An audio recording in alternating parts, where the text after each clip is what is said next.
Sir ಇವಾಗ ರಾಜ್ಯ B J ಪಿಯಲ್ಲಿ ಈ ನಡೀತಕ್ಕಂಥ ಬೆಳವಣಿಗೆಗಳನ್ನು ನೋಡಿದರೆ ಬಿ ವೈ ವಿಜಯೇಂದ್ರ ಅವರು ರಾಘವೇಂದ್ರ ಅವ್ರದ್ದು ವರ್ಚಸ್ಸು ಕಮ್ಮಿ ಆಗ್ತಾ ಇದೆ, ಅದಕ್ಕೆ ಏನಂತೀರಿ ಸರ್? ಇಲ್ಲ, ಇಲ್ಲಿ ರಾಘವೇಂದ್ರ ವಿಜಯೇಂದ್ರ ಅವರು ವರ್ಚಸ್ಸು ಹೆಚ್ಚಿಗೆ ಮಾಡ್ಕೊಳೋದು ಸೆಕೆಂಡರಿ ಸರ್. ಇಲ್ಲಿ ಪಕ್ಷದ ವರ್ಚಸ್ಸು ಅದೇ ಕಾರಣಕ್ಕೂ ಕೂಡ ಕುಸಿಯೋದ ರೀತಿಯಲ್ಲಿ ನೋಡ್ಕೊಬೇಕಾಗಿರೋದು ನಮ್ಮೆಲ್ಲ ಕಾರ್ಯಕರ್ತರದ್ದು ಕೂಡ ಕರ್ತವ್ಯ.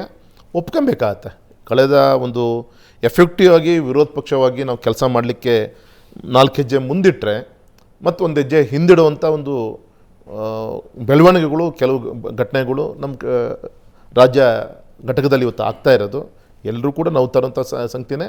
ಆದಷ್ಟು ಬೇಗ ಇದನ್ನು ಹೈಕಮಾಂಡು ಗಮನಿಸ್ತಾ ಇದೆ, ಸರಿ ಮಾಡುತ್ತೆ.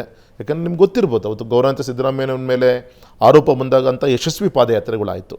ಇವತ್ತು ಒಂದು ವಿರೋಧ ಪಕ್ಷವಾಗಿ ರಾಜ್ಯಾಧ್ಯಕ್ಷ ನೇತೃತ್ವದಲ್ಲಿ ನಮ್ಮ ಎಸ್ ಟಿ ನಿಗಮದಲ್ಲಾದಂಥ ಇದರಲ್ಲಿ ಒಬ್ಬ ಅಧಿಕಾರಿ ನೇಣು ಹಾಕ್ಕೊಂಡ್ರು. ಇವತ್ತು ಒಬ್ಬ ಮಂತ್ರಿ ರಾಜೀನಾಮೆ ಕೊಡುವಂಥ ಒಂದು ಯಶಸ್ವಿ ಹೋರಾಟಗಳನ್ನು ಮಾಡಿದ್ದಾರೆ. ಈ ರೀತಿ ಎಫೆಕ್ಟಿವ್ ಮಾಡಿದ್ದಾರೆ. ಇನ್ನೂ ಚೆನ್ನಾಗಿ ಮಾಡಲಿಕ್ಕೆ ಕೆಲವು ಒಂದು ಮಗು ಚೆನ್ನಾಗಿದ್ದಾಗ ದೃಷ್ಟಿ ಬಟ್ಟು ಅಂತ ಇಡ್ತಾರೆ, ಹಾಗಾಗಿ ದೃಷ್ಟಿಯನ್ನು ಬಿದ್ದಿರ್ಬೋದು. ಆದಷ್ಟು ಬೇಗ ಸರಿ ಮಾಡಿ ಸಂಘಟನೆಗೆ ವರ್ಚಸ್ಸು ತುಂಬಕ್ಕೆ ಕೆಲಸ ಆಗುತ್ತೆ ಸರ್. ಆದಷ್ಟು